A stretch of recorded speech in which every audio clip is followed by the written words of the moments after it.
Hey, Hellraiser, don't fuck with the Chuck. Chucky's back. What's up, Hellraiser? Welcome back to yet again another movie review. Welcome to Child's Play 3.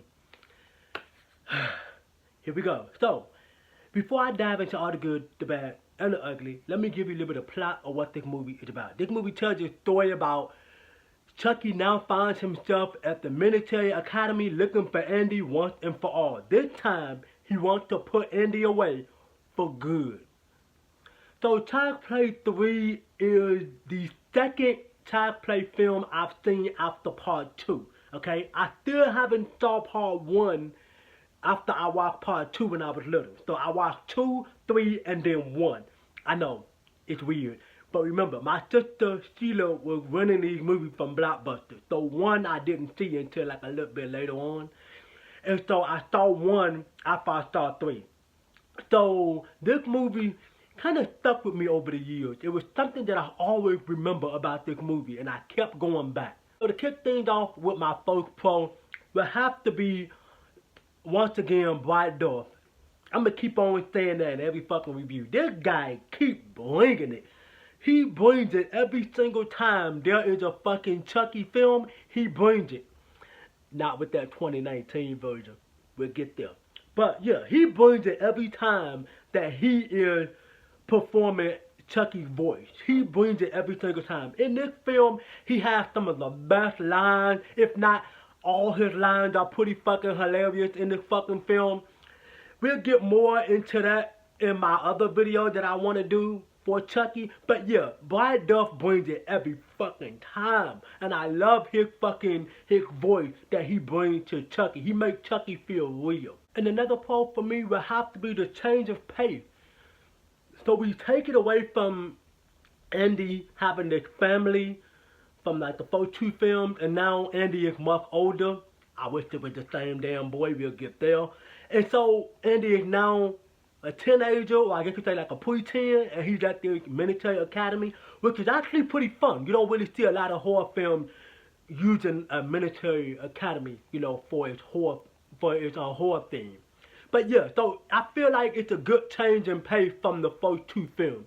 It does feel like a fresh breath of air. I would give them that. But there's just something about that just kind of rubbed me and bugged me at the same time. Another pro for me would have to be more of a me thing. When I first saw this movie, I had a crush on this girl in the film. She was cute, she was tough, she was a badass, and she didn't take no shit from nobody. But the thing about her character though, they kind of hinted that she had this little love interest for Andy. They never really fully dived deep into it. I kind of wish they did. But they just kind of hinted at it, but didn't go anywhere, which is kind of a huge disappointment. And I would truly say more of that has to do with the guy who portrayed Andy in the film, which we'll get to in the con. But yeah, I've always liked her. She's such a badass in the fucking film. Another pro for me would have to be when they cut Chucky's face off with that fan. Holy shit, that's a badass fucking little kill. That's not what killed Chucky, but we'll get there.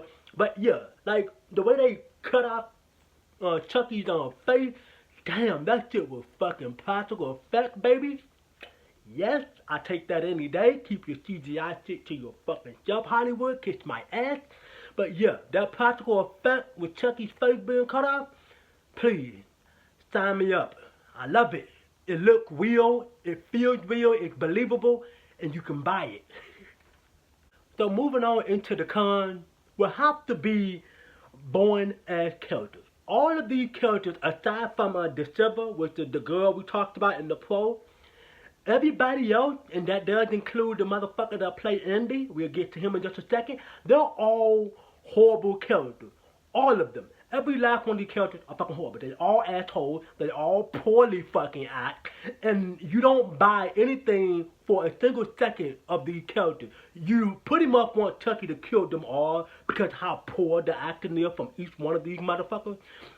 I'm being completely honest. All these characters are fucking horrible. I hate them all. Another con for me would have to be Justin Weller. I don't like him in this film. I like him in other films I've seen him in, like Cheer Mom, which I'll probably say the only film that I've ever seen him do that he was actually decent in. But in this film, Child Play 2, he is horrible. I don't like his approach on Andy. I don't like anything about his character. I don't like his performance of nothing. I don't like shit with this guy. I hate him in this fucking movie. I hate him so much. So in this film, he's supposed to be Andy when Andy is much older. And he's supposed to be dealing with this psychological trauma that Chucky put him through from the first two films. And in this film, they don't use that, but to me, you kind of disconnect yourself from it because you don't believe that that's Andy. And even as a kid, when I was watching it as a kid, I knew for a fucking second that that was not the same boy. And I kind of lost my connection with the first two films coming into this one because it doesn't feel right. If you would have just put the other boy in there, I would have actually believed that, holy shit, this movie can actually be better than the first two. But this movie just kind of just take the back seat when you watch the first two films. And then you watch this, you're like, yeah, this is kind of a fucking downgrade. And my final con will have to be the worst of the worst. The actor who I despised the most in this film, even as a kid, I hated him, was the little black boy. But the little black boy named Tyler in this film, I didn't like him at all. Chucky tried to use him as Andy in this film, and it just kind of came off to be the most cringiest dialogue come out of this little boy's mouth. The worst performance I've ever seen any child give. And his connection and his interaction with Andy was just as worse as Justin Weller's performance as Andy, just as much as it was with him. All of it, everything about the character Justin Weller and a little black boy right here. I don't like any of these motherfuckers in this film. But my overall thoughts is that Child Play 3, not the worst of the franchise. We'll get there. We're getting there, in fact. But yeah, like I said, it's not the worst of the franchise. I've seen better Child Play films than this, like the first two. My grade for this would have to be, I give it a C-. I only like it because Chucky is a lot of fun. Brad Duff brings it for Chucky. Don't fuck with the Chuck being one of the best lines in the whole fucking franchise. But yeah, so that's pretty much gonna wrap up your review for Child Play 3. Make sure y'all stay tuned for the next review because we is just going down and up and down with this fucking franchise. I hope you guys are having a blast here in October. And please don't forget to drop a like on the video, subscribe to the channel, and turn on that fucking bell notification so that way when I drop another lit video for the channel, you'll be the first one to get it. And like I said in all my other videos, stay creepy, stay spooky, and I'll see you Hellraisers in the next video.